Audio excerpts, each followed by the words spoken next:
Steve, the setup that Chris is doing for these little half shots, is that common for you as well? Really close together, neat and slightly open, choke down? Yeah. Like if he's going for that black. Yeah. Yeah. Okay. That's not common for me though. Yeah, these here need to be just dialed in very quickly. You don't want to have any doubt that you're going to hit it close to the flag when you're this close.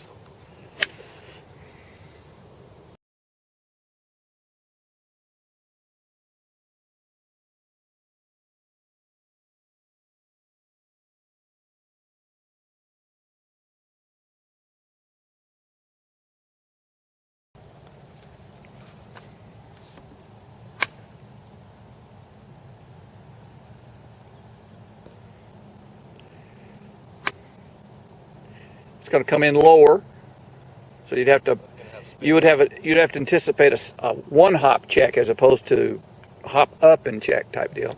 It would skip almost forward.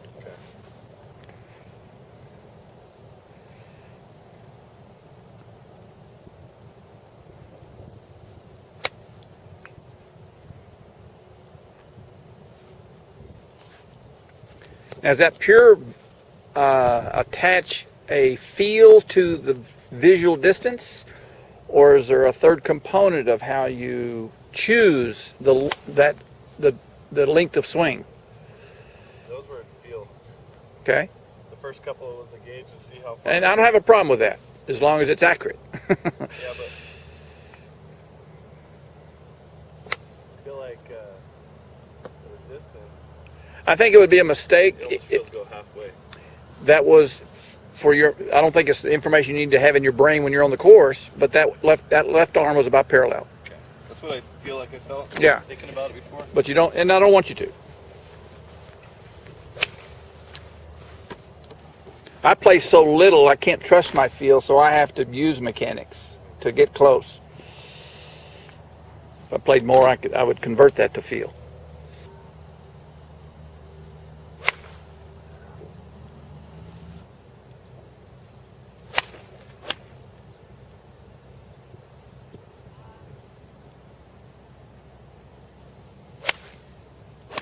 Perfect.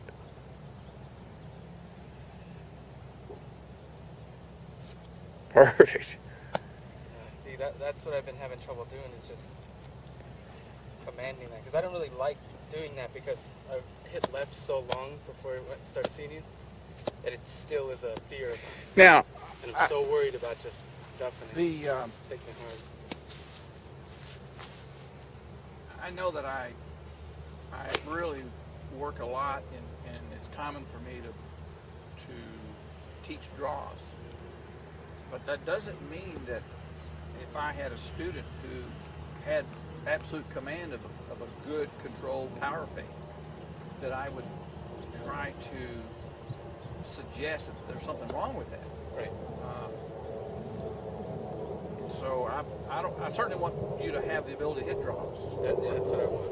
I don't mind having a But fade I don't want you to think that I want you to forget the fade. Right. No, I don't think that at all. Okay. I just want to know that, hey, you need to draw this. Okay, give me the club. I'm going to draw it. Because I'm going to right now. Because that's what I'm going to do. Right. You know, I feel like I can do that with fades.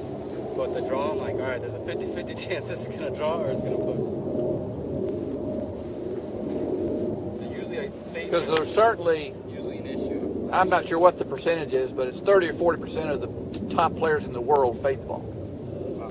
The more distance you have, isn't it? Make it easier to get away with it. Because a lot of people hit draws to get more distance. I agree. I would say that the 30 or 40% are in the power segment of the tour. Yeah. The more power a player has,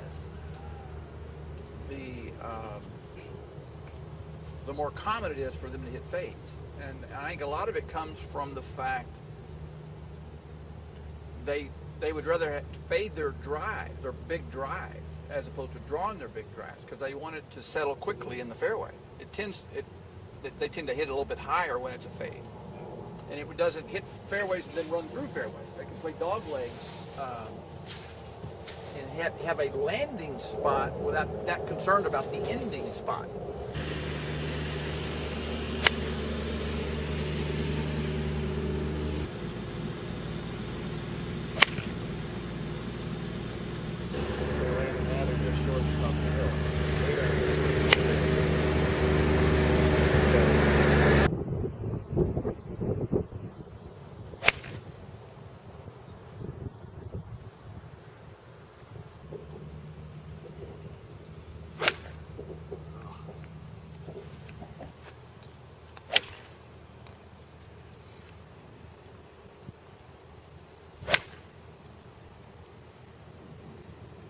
Is that a good swing? Yeah.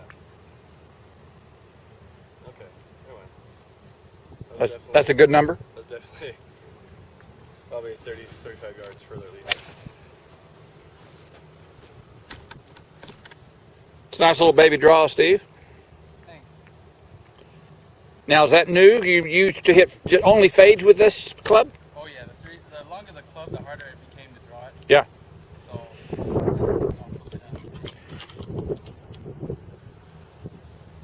And I don't see the pushing over hooks right now. no, not right now.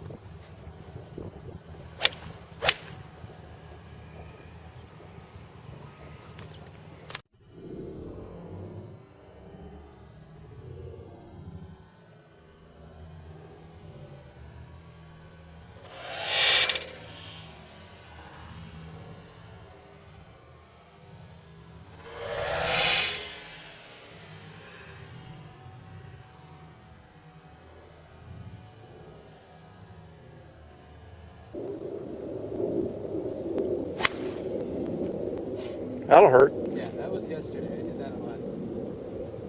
So I'm aiming over there, trying to draw it, but it ends up slicing, fading or whatever.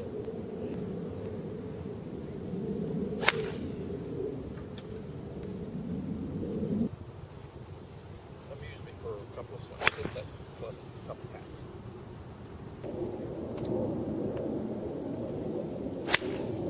Oh, I'm gonna watch it. Maybe hit it next one. Hit it good.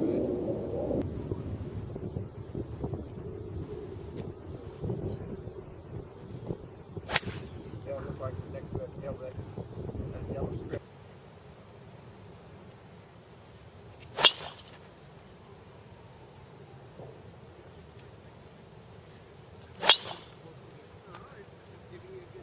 Driver sounds different now though.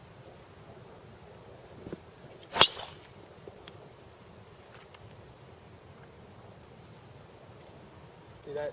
I was trying to start at the pink and work over to the orange. And you pretty much feel like you can do that whenever you want to.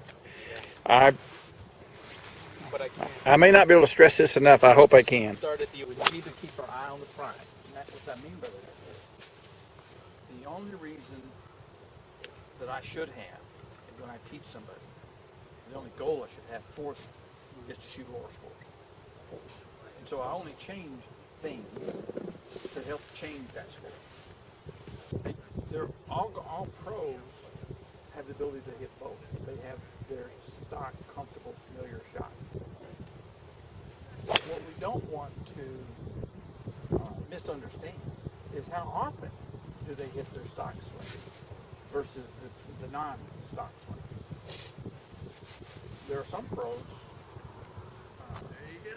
Jack Nicklaus, who won 18 majors, he may not, in 4 days of playing, he may not hit 5 draws, and win 18 majors doing that.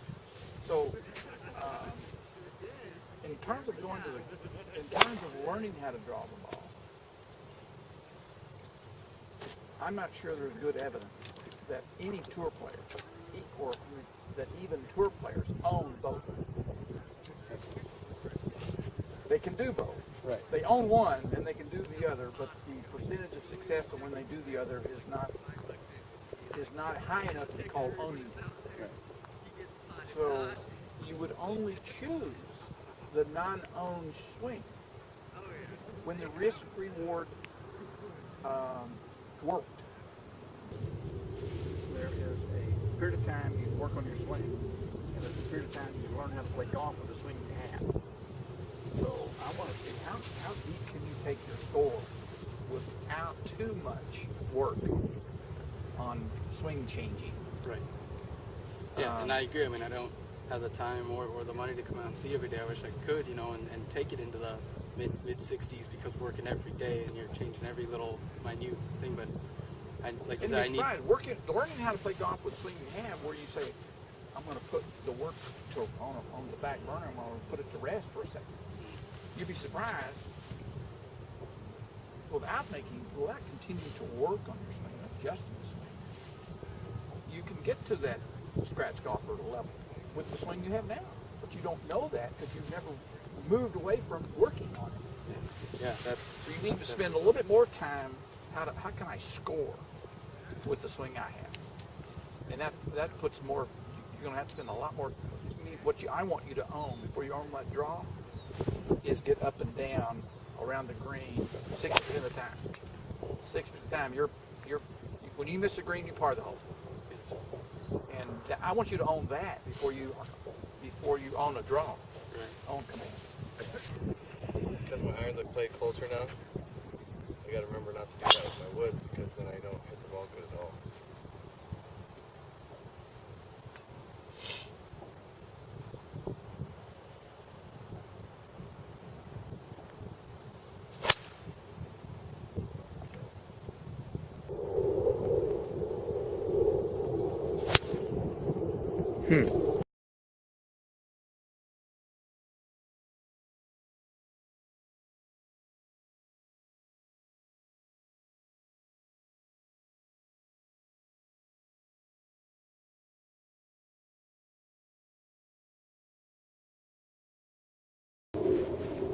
You see, take this inside just a little bit more.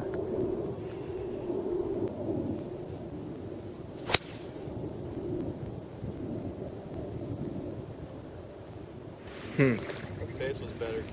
Path, Yeah, exactly. The path was too much, and the face was better. Do your more familiar backswing where it's not inside that much. What you could experiment with is make sure you didn't get too strong with your left hand. If your path is okay, but the face is too closed, then you got to change the face, and you can do that with a slightly weaker left hand.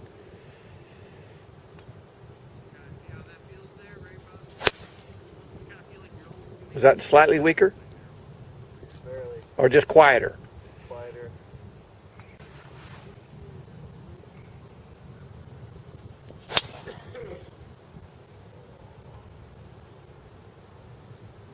Same thing with the 5-wood.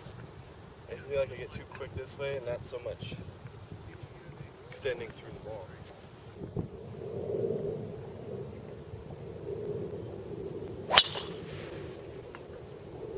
Glad I got that one. Yeah. Nice one. That was good. What was any feedback on that one? You know, I actually squared my stance up instead of opening it. Okay. So it seemed like I was aiming for pink to orange, but it started left to orange and faded right to orange. So I guess it was a tiny push, but it might have just been because I went. I would have almost said that was a tiny It draw. was like a draw from here, yeah. Oh, really? Yeah. Oh. Here it looked like it just stuck Square. pretty straight. When you become less open, you promote draw. Yeah. Because your swing direction goes more out.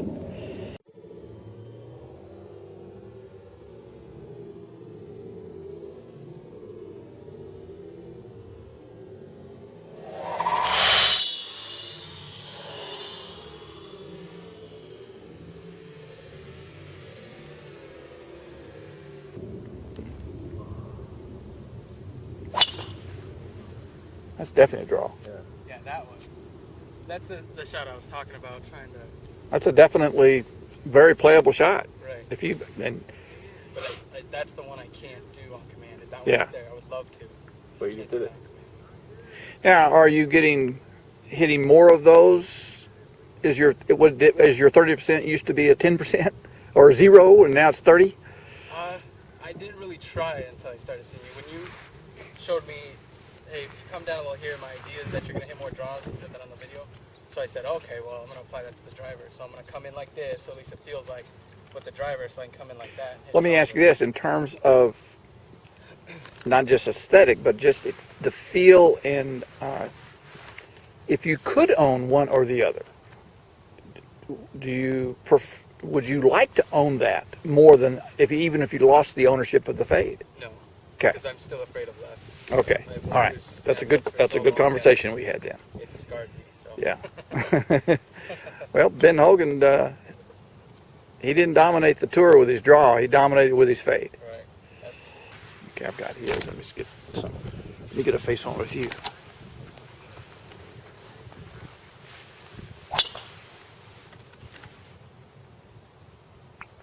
Well, that's 3 in a row. Yeah.